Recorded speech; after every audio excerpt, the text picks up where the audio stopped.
തെറ്റി ആ രീതിയിലാണ് പറയുന്നത്. ഇത് രാഹുൽ മാങ്കൂട്ടത്തിനെ സംരക്ഷിക്കാൻ വേണ്ടിയിട്ട് കോൺഗ്രസ്സുകാരല്ല പറയുന്നത്. ഗോവിന്ദൻ സഖാവ് പണ്ട് മുകേഷിനെ സംരക്ഷിക്കാൻ വേണ്ടി പറഞ്ഞതാണ്.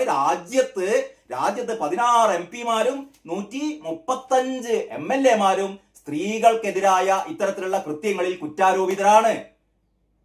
അവരെ കണ്ട് രാജിവെക്കോ? ഇല്ല. അതുകൊണ്ട് മുകേഷിന് രാജിവെക്കൂല. പക്ഷെ രാഹുൽ മാങ്കൂട്ടൻ രാജിവെക്കണം. ഞങ്ങൾ രാജിവെക്കൂല, നിങ്ങൾ രാജിവെക്കണം. ഒന്ന് ആലോചിച്ച് നോക്കട്ടെ. എന്റെ അന്തം കമ്മികൾ, നിങ്ങൾക്കൊക്കെ ഉളുപ്പുണ്ടോ ഇമ്മാതിരി ഒരു സാധനത്തെ പാർട്ടി സെക്രട്ടറി ആയി വെക്കാൻ? പറയുന്നതിന് ലോജിക്ക് വേണ്ടേ? ഒരു പെൺകുട്ടിയെ റൂമിലേക്ക് പിടിച്ച് കയറ്റിയിട്ട് ക്രൂരമായി ബലാത്സംഗം ചെയ്ത മുകേഷ് ഇപ്പോഴും MLA. അത് പണ്ട് നടന്നത്. അതിൽ പ്രശ്നമൊന്നുമില്ല. രാഹുൽ മാങ്കൂട്ട ഒരു 5 കൊല്ലം മുമ്പ് നടന്നത് ഒരു മെസ്സേജ് അയച്ചതാണ്. ആ മെസ്സേജ് എന്താണെന്ന് അറിയില്ല. എന്താ മെസ്സേജ് എന്നറിയില്ല. നീ ഭക്ഷണം കഴിച്ചോന്നോ, നീ ഉറങ്ങിയോന്നോ ഒക്കെ ആയിരിക്കാം മെസ്സേജ്. ആ മെസ്സേജ് ഒന്നും നമ്മൾ കണ്ടില്ല. പക്ഷെ അങ്ങനെ മെസ്സേജ് അയച്ചത് ക്രൂരകൃത്യം, അയാളെ തൂക്കിക്കൊല്ലണം. ഇതാണ് ഗോവിന്ദന്റെ പരിപാടി. ഇനി ഈ എന്താ പറയാ, ഇവരുടെയൊക്കെ ഒരു ആരോപണം ഉണ്ടല്ലോ.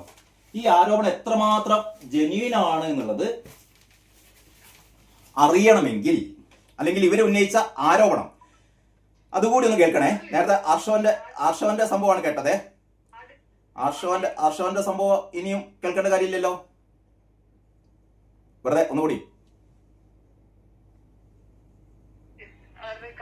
കൈ പിടിച്ച പാട് കിടക്കാണ്. എനിക്ക് നേരിട്ട് അറിയാവുന്ന ആൾക്കാരടക്കം ഇതിനകത്തുണ്ട്. എറണാകുളം ജില്ലാ സെക്രട്ടറി ആയിട്ടുള്ള സഖാവ് ആർഷോ.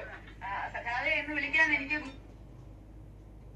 എന്റെ മാറില് പാട് കൈ പിടിച്ച പാട് കിടക്കാണ്. എനിക്ക് നേരിട്ട് അറിയാവുന്ന ആൾക്കാരടക്കം ഇതിനകത്തുണ്ട്. എറണാകുളം